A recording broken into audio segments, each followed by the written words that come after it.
Robert M. Edsel is a New York Times bestselling author. His new book, Remember Us, is about an unknown story in the Netherlands during and after World War II. Thank you so much for your time today.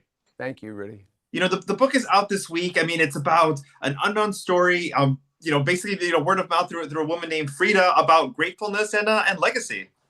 Yeah, it's actually a huge unknown story because our telling of World War II in films and books has largely been we didn't want to be involved, we were attacked, we were behind, we got engaged, we fought, we won, we came home, we moved on.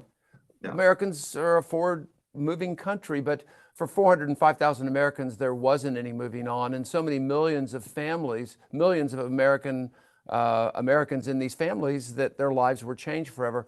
So we wanted to tell this remarkable story about 12 of these men and women who fought in the war. In fact, there are 558 people men from Illinois that are buried in the cemetery. There's someone from all 50 states, so every community is connected to this, and follow their experience. Some make it, some do not, and then shift the story to what does happen at the end of the war. What does happen to a soldier when he's killed on the battlefield?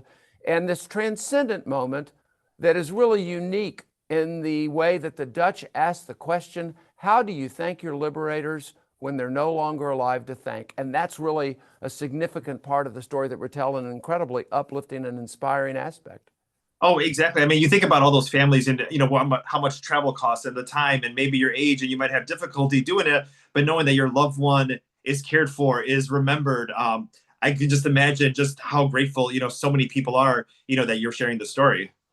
Well, we're already seeing that. In fact, we've created a program, foreverpromise.org, that we're asking Americans if they had someone that was killed during the war in Europe to go to the website. There's a searchable database that has the list of all 10,000 men and 4 women that are buried at the cemetery today in the Netherlands, and answer a short questionnaire. What's your connection? Are you aware there's a grave adoption program? If you're not, would you like to be in contact with your Dutch adopter? And then if you'll allow us to share the information, we send it to our colleagues in the Netherlands. Some of these people in the Netherlands have files on American soldiers that they knew that were in their homes, in their barns, that they cooked food for, and they don't have anyone to share it with. There are 10,000 adopters, but they only have the names and addresses of about 2,000 of the Americans of the family. So we're looking for some 8,000 people, and we want them to find us so that they can know this. So the book tells this exciting story about what happened to some of the men and women that went through this experience, and then through the lives of 2 women that I knew, how this whole Dutch grave adoption program came into being. I want to talk a little bit about one of the guys from Chicago that's mentioned in the book, Raymond George Schmidt from Chicago, first lieutenant here.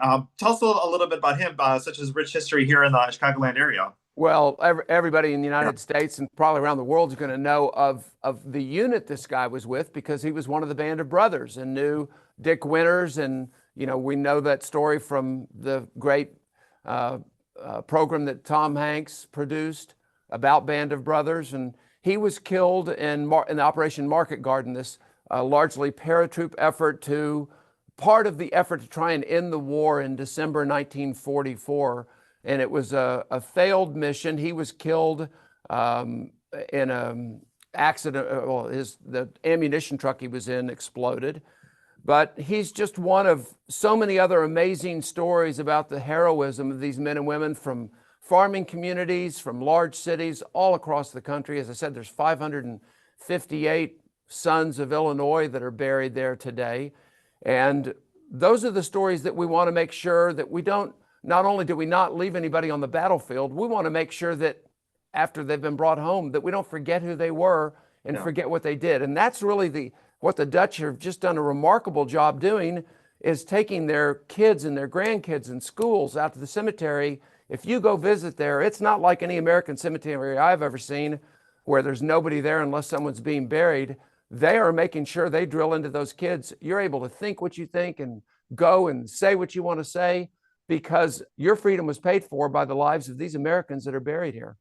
That can also teach us a lot about gratefulness and legacy, and just being thankful for those things that those people that we can't thank in person, but just to make sure that we honor their legacy. That's such an important message. Freedom is not free, and it's paid for with the lives of others, and they want to make sure that freedom's kind of like health. You don't think about it until you lose it. Then you wake up, you're sick, it's your worst day ever.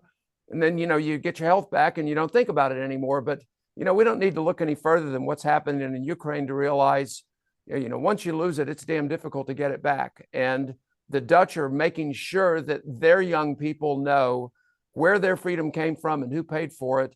And here, 80 years later, in a world where what's a promise mean? They promised they would watch over these boys like their own forever. And 80 years later, they're still doing it. They're still doing that. Really quickly, but before we go, what did it mean for you to connect with Frida? Obviously, she became part of her life up until her passing. But what did that connection do for you, especially now that this week that this book is coming out? Well, Frida, I knew for the last 8 years of her life. She was a Dutch girl that at 19 saw an American tank turret appear over the horizon. And she knew that the 4 years, 4 months, and 4 days of occupation was over and that they had been saved. And she looked at me tearfully at 88 years old with tears running down her face like she was when she was 19. And she said, I said to my father, look, Poppy, these American boys have come all the way across the ocean to save us.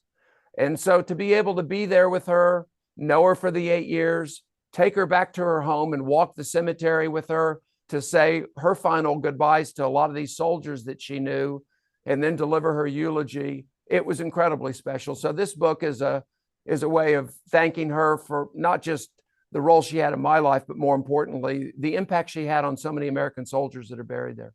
Wonderful. Robert, thank you so much for your time today. Remember us, the book is in stores this week, and thank you so much for your time today. Thank you, Rudy. Appreciate it. Thank you.